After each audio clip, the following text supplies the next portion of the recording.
12 রবিউল আউয়াল রাসূলুল্লাহ সাল্লাল্লাহু আলাইহি ওয়াসাল্লামের জন্মদিবস ঈদে মিলাদুন্নবী পালন পক্ষে বিপক্ষে একটি বিশ্লেষণধর্মী আলোচনা সম্পাদনা করেছেন ম আফজাল হোসেন, সহকারী অধ্যাপক, পাগল দেওয়ান সিদ্দিকিয়া ফাজিল মাদ্রাসা, ধামইরহাট, নওগাঁ।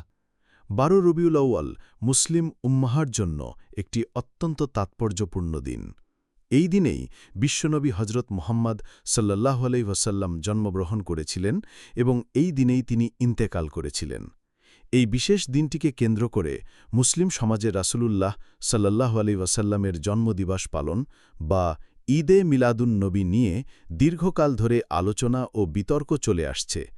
আজকে আমি ঈদে মিলাদুন-নবী পালনের পক্ষে ও বিপক্ষে উভয় মতামতের একটি বিশ্লেষণমূলক চিত্র তুলে ধরার চেষ্টা করব। পালনের পক্ষে মতামত: যারা 12 রবিউল আউয়ালকে রাসূলুল্লাহ সাল্লাল্লাহু আলাইহি ওয়াসাল্লামের জন্মদিবস হিসেবে পালন করার পক্ষে, তাদের মূল যুক্তিগুলো নিম্নরূপ। ১. রাসূলুল্লাহ সাল্লাল্লাহু আলাইহি ওয়াসাল্লামের প্রতি ভালোবাসা ও সম্মান প্রদর্শন। রাসূলুল্লাহ সাল্লাল্লাহু আলাইহি ওয়াসাল্লামের জন্ম মানব জাতির জন্য এক বিরাট রহমত। তার আগমনে অন্ধকারাচ্ছন্ন পৃথিবী আলোকিত হয়েছিল। এই দিনেই তার জন্মকে স্মরণ করা এবং তার প্রতি ভালোবাসা ও সম্মান প্রদর্শন করা ঈমানের দাবি। আল্লাহ তাআলা কোরআনে বলেছেন, হে নাবী, লোকদের বলে দাও, যদি তোমরা আল্লাহকে ভালোবাসো তবে আমার অনুসরণ করো। আল্লাহ তোমাদের ভালোবাসবেন এবং তোমাদের গুনাহ ক্ষমা করে দেবেন।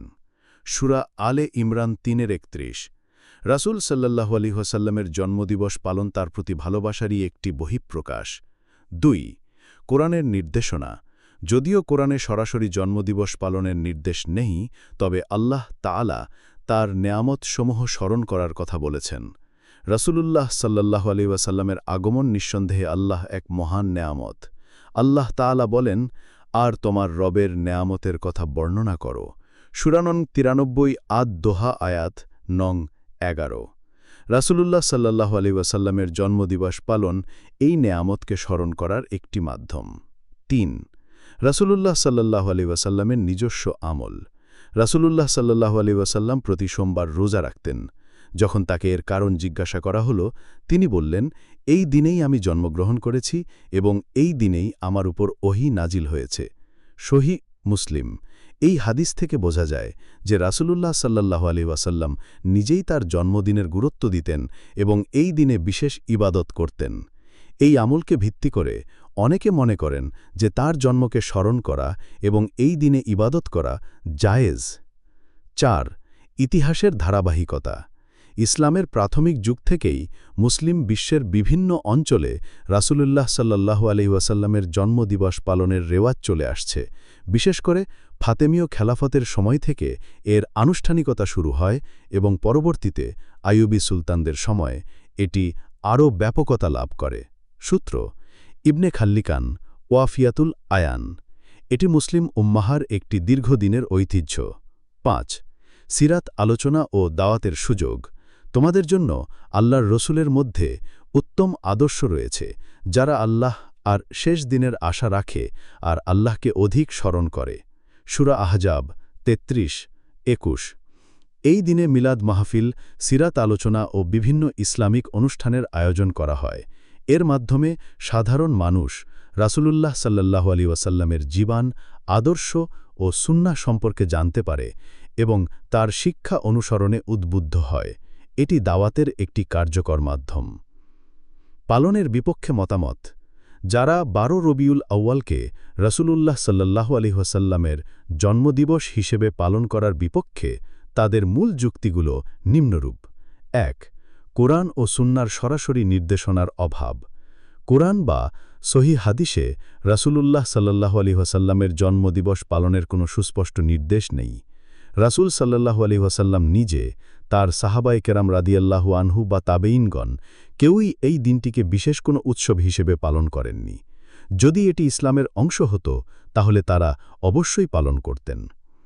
২. বিদআত হওয়ার আশঙ্কা।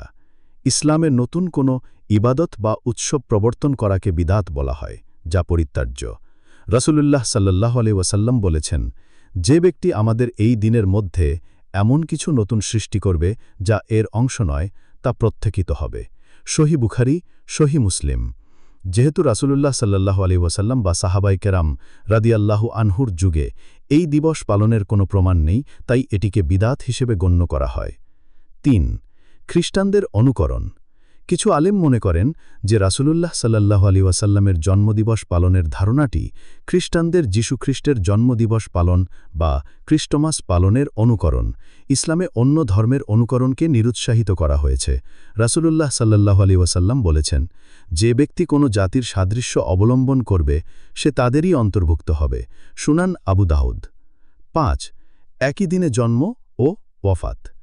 ১২ রবিউল আউয়াল যেমন রাসূলুল্লাহ সাল্লাল্লাহু আলাইহি ওয়াসাল্লামের জন্মদিবস, তেমনি তার ওয়াফাতের দিনও। এই দিনে আনন্দ প্রকাশ তার ওয়াফাতের কারণে দুঃখ প্রকাশের পরিপন্থী, তাই এই দিনে উৎসব পালন করাকে অনেকে যুক্তিযুক্ত মনে করেন না। ৬. শিরকের আশঙ্কা। মিলাদ মাহফিলে অনেক সময় রাসূলুল্লাহ সাল্লাল্লাহু আলাইহি ওয়াসাল্লামের শানে এমন বাড়াবাড়ি করা হয় যার শিরকের পর্যায়ে চলে যেতে পারে, যেমন তাকে গায়েবী ক্ষমতার অধিকারী মনে করা বা তার কাছে সাহায্য চাওয়ার ইত্যাদি।